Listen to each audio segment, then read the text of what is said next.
Welcome back to part 2. Thanks for tuning back in to my YouTube channel to watch part 2 of the Husqvarna build.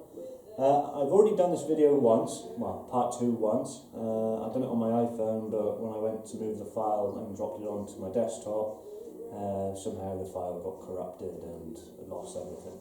So in that video you got to see the parts inside the engine, and yeah, pretty much of it all being stripped down, the frame on its own, everything completely stripped down.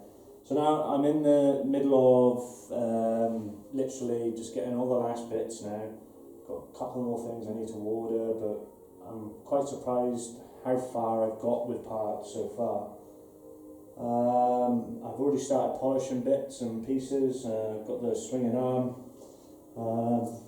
If you watched the first video, you would have seen the swinging arm, and it was a hell of a mess. But now, got the side of it nicely cleaned up. Should surely look quite tidy on there when she goes to get put back together. Quite chuffed with that. Put a new Husqvarna decal down there, it'll look good. Exhaust as well. Done the exhaust, so we've cut that little bit off the end. That's ready for some packing. Not only that, I have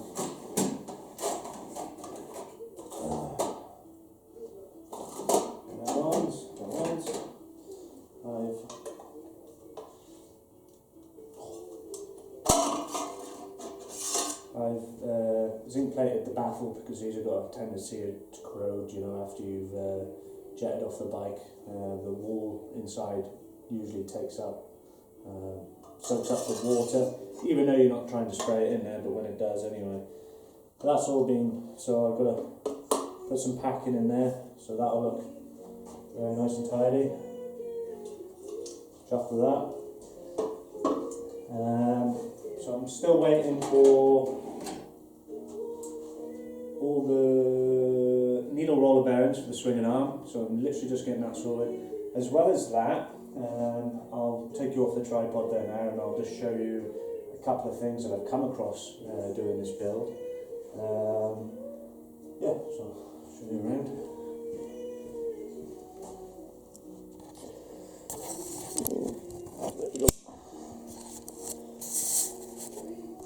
So these are the forks there now.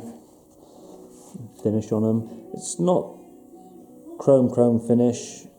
It's obviously been re-chromed, but it's not mirrored finish anyway. But these have come out nice now. So I bead blasted these. If you want to know what grade of glass bead I'm using, that's on another video on my channel, and you can see how I finish my stuff there.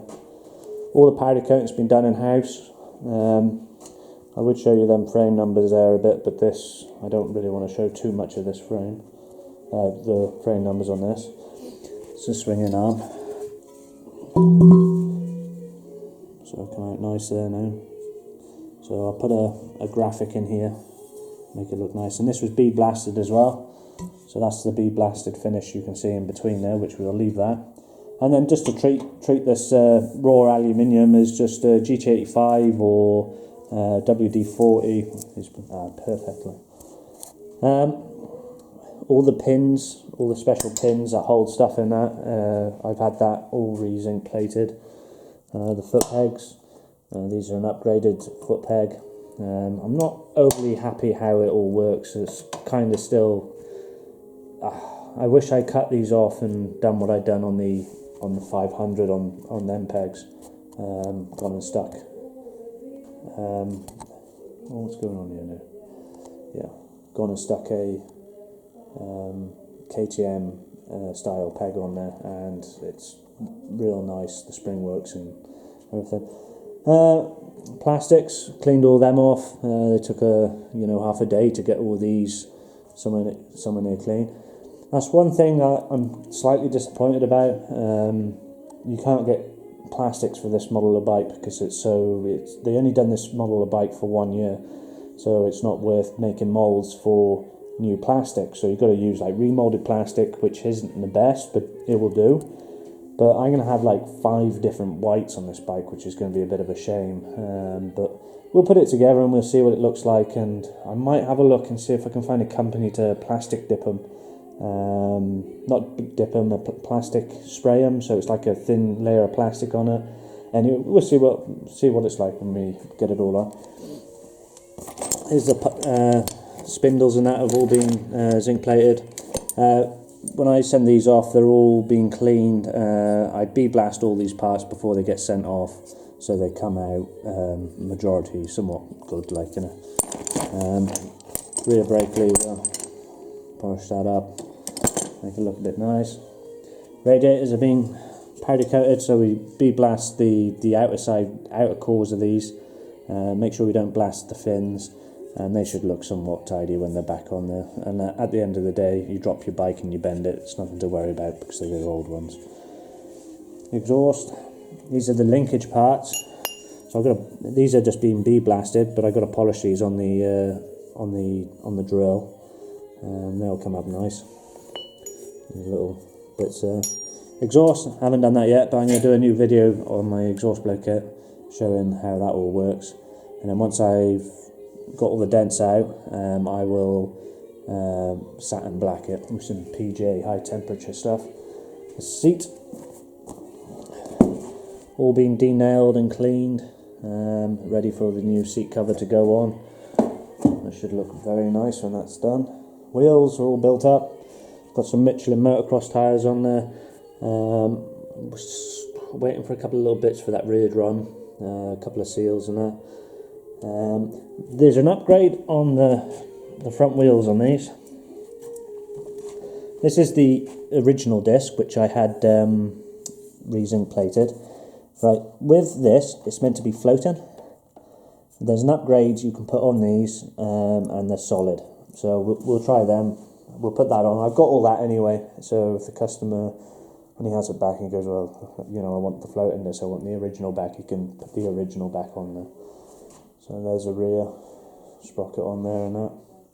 This is all the electrics. I'm not happy with these. I come across it and you see in there, you can see where all the wires are cracked off. So that's no good. Just a tiny bit of water in there and that's it. You know, you're going to be having electrical problems. And look at it. That's a mess. It takes some tidying up. It could be tidied up, but I can't fix that thing on the stator there. You know, it's right next to it. I can't solder new wires in there, so yeah. Anyway, the engine looking very nice. Still going to put the top end on there. Still going to fix this up and re-sleeve that and get that working properly. And then I've got a new bit of rubber that the kickstart will go against, and I'm going to cut that into there and make that fit in there nice and tidy for the kickstart to go. What else have we got here?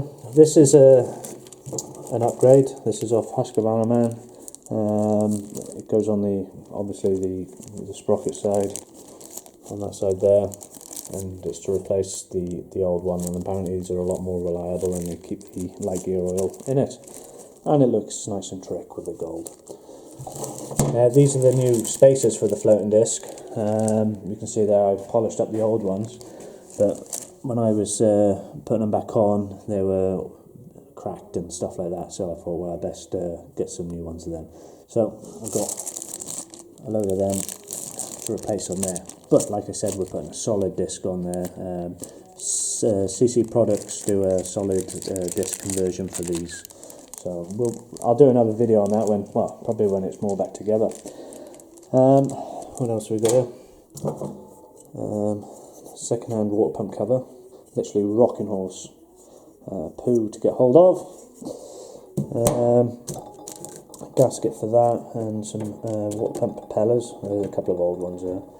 The rear shock, still got to do a bit of work on that. Strip it back down. I'm going to spray paint the top housing black, or I might polish it. I haven't decided yet, but I've got to do some painting on that to make that look the bee's knees. Right, this is what I wanted to show you guys. This here come out of a scrap engine, that one down there, and this one is not running any washers. and that is the OEM small end bearing. This one is the one I actually took out of the engine, and it runs a washer either side as like to take up some of the backlash. So I was looking into it, and people were saying, yeah, you just take them washers out and it's fine. But I'm not too keen on that, because obviously you've got all that play backwards and forwards. So what I've done, I've met in the middle, and I've got this an extra 1.5 mil longer. So it's going to count as 1.5 of these washers. We'll try it. It clearly works, because this one's been running without washers, so I thought, well, if I go slightly bigger, just take a bit of that, you know, there's way too much backlash there. Got the gaskets here. These are actually quite hard to get hold of, because like I said, this engine's only been done for 1 year, so that there, the air-cooled one is pretty much symmetry, where that bit there comes around that bit there, but on this model it's square, so you can see there now I've got the air-cooled gasket on there, which is no good, and you can see there at the back it's square for that gasket there. So we've got that gasket now. That took a bit to get hold of. Got all these other gaskets here. And we've got the exhaust header, that's been bright zinc plated again. Doing all this kind of stuff it makes the bike look so much better when you actually kind of finally assemble it all. Reblock, got some new reeds to go in there. We've got Boyson reeds, go straight in there, so that saves that.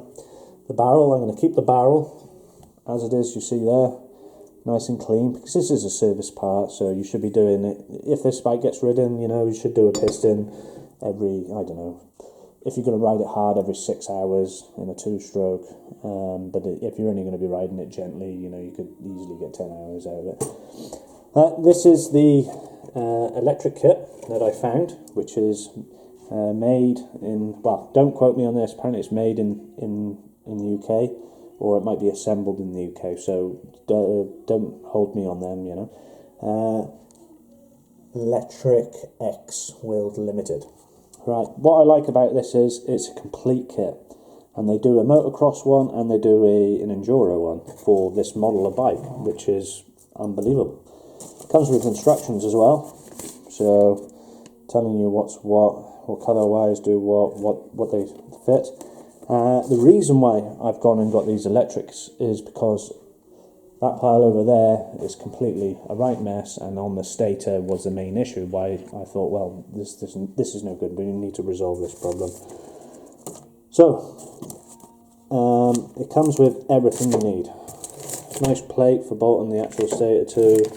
Comes with the coil, spark plug, kill switch, flywheel, and most importantly, the actual stator plate itself, which I think is unbelievable for the money. I think you can get these on the internet for about £320 plus delivery, somewhere around that mark, and you can go right on the site and buy straight off them, which makes it real economical.